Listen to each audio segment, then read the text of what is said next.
अगर आप भी लेना चाहते हैं देश दुनिया की तमाम जानकारी तो आज ही सब्सक्राइब करें हमारे चैनल को। साथ ही नीचे दिए बेल आइकन को जरूर दबाएं ताकि हर अपडेट आप तक पहुंच सके। नमस्कार, आप देख रहे हैं प्रभा साक्षी का बेहद खास कार्यक्रम संसद डायरी। मेरा नाम अनुराग गुप्ता है। बजट सत्र का पहला चरण हंगामेदार था और दूसरे चरण की शुरुआत में भी जमकर हंगामा हुआ। पहले चरण में कृषि कानूनों के विषय पर जमकर बवाल मचा था और अब एक नया मुद्दा शामिल हो गया है। कांग्रेस के नेतृत्व में विपक्षी सदस्यों ने विभिन्न पेट्रोलियम उत्पादों की कीमतों में वृद्धि को लेकर हंगामा किया।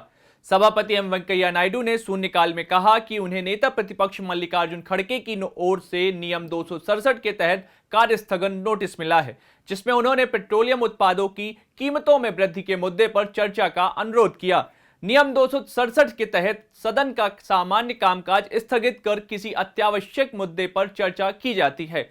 हालांकि सभापति ने इसे स्वीकार नहीं किया, जिसके बाद सांसदों का हंगामा जारी रहा और कुछ सदस्य आसन के समीप भी आ गए। इसके अतिरिक्त अंतर्राष्ट्रीय महिला दिवस पर महिला आरक्षण विधेयक पारित करने की मांग उठी। उच्च सदन में कांग्रेस सदस्य छाया वर्मा ने कहा कि बेटी बचाओ बेटी पढ़ाओ जैसे नारे के बाद भी कई स्थानों पर महिलाओं की स्थिति में बहुत सुधार नहीं आया है, जबकि शिवसेना की प्रियंका चतुर्वेदी ने कहा कि कोविड-19 महामारी और लॉकडाउन के कारण महिलाओं पर सबसे ज्यादा भार बढ़ा और उन्हें स्वास्थ्य, शिक्षा आदि के साथ ही घरेलू मोर्चे पर भी अधिक कार्यभार का सामना करना पड़ा। उन्होंने संसद व विधानसभाओं में महिलाओं के लिए 50% आरक्षण की भी मांग की। सुनिए प्रियंका चतुर्वेदी को। माननीय सभापति, आपका बहुत बहुत शुक्रिया करना चाहूंगी और सारी महिलाओं को अंतर्राष्ट्रीय महिला दिवस की शुभकामनाएं भी देना चाहूंगी। प्लीज अंतर्राष्ट्रीय महिला दिवस की शुभकामनाएं भी देना चाहूँगी। साथ ही साथ मैं ये भी कहूँगी सर, आपने बहुत सारी बातें कही अपने इंटरनेशनल वुमेंस डे को लेकर। हमने 24 साल पहले ये शुरुआत की थी पार्लियामेंट से कि हम 33% रिजर्वेशन लाएंगे महिलाओं के लिए। मैं मानती हूँ 24 साल के बाद हमें ये जो आंकड़ा है 50% कर देना चाहिए। जब हम 50% आबादी हैं तो 50% हमारा रिप्रेजेंटेशन क्यों ना हो, पार्लियामेंट में हो या असेंबली में क्यों ना हो। साथ ही साथ सर, मैं इस बैकड्रॉप में ये भी बात करना चाहूँगी कि जब कोविड आया और कोविड की प्लीज मैं इस पे राजनीति नहीं करना चाहूँगी आज के दिन सर, क्योंकि ये महिला, मैं मानती हूँ कि राजनीति से ऊपर ये विषय है। और जब हम बात करते हैं कोविड को लेकर और कोविड लॉकडाउन को लेकर, सबसे ज़्यादा गाज जो पड़ी है महिलाओं पे पड़ी है।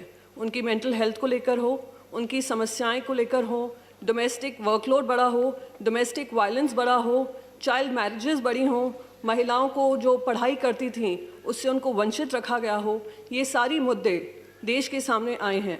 मैं चाहूँगी कि हम देश में और पार्लियामेंट के माध्यम से इस पर चर्चा करें। आखिरी बात सर, बस एक चीज़ कहूँगी, इंडिया में सबसे ज़्यादा महिलाओं के ऊपर बायस एक रिपोर्ट बताती है होता है वर्क पेलोड का हो या उनकी भागीदारी का हो। तो मैं उम्मीद करती हूं कि हम सब अपनी राजनीति से ऊपर उठकर महिलाओं के मुद्दों को सक्षम तरीके से रखेंगे और उनकी भागीदारी बढ़ाएंगे। वहीं सभापति एम वेंकैया नायडू ने कहा कि हमें एक ऐसा माहौल सुनिश्चित करने की जरूरत है जिसमें महिलाएं अपनी पूरी क्षमता के साथ खुद को व्यक्त कर सकें।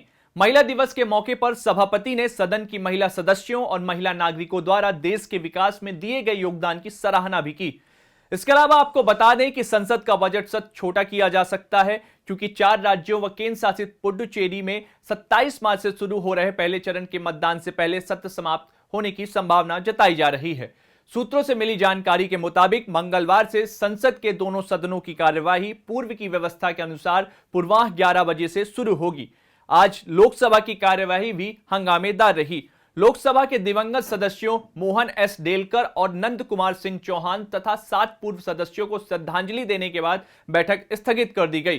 शाम 5 बजे जब सदन की बैठक पुनः आरंभ हुई तो विपक्षी सदस्य महंगाई के मुद्दे को लेकर नारेबाजी करने लगे। हंगामे के बीच सदन के पटल पर आवश्यक दस्तावेज रखे गए। इसके बाद सदन फिर से स्थगित हो गया।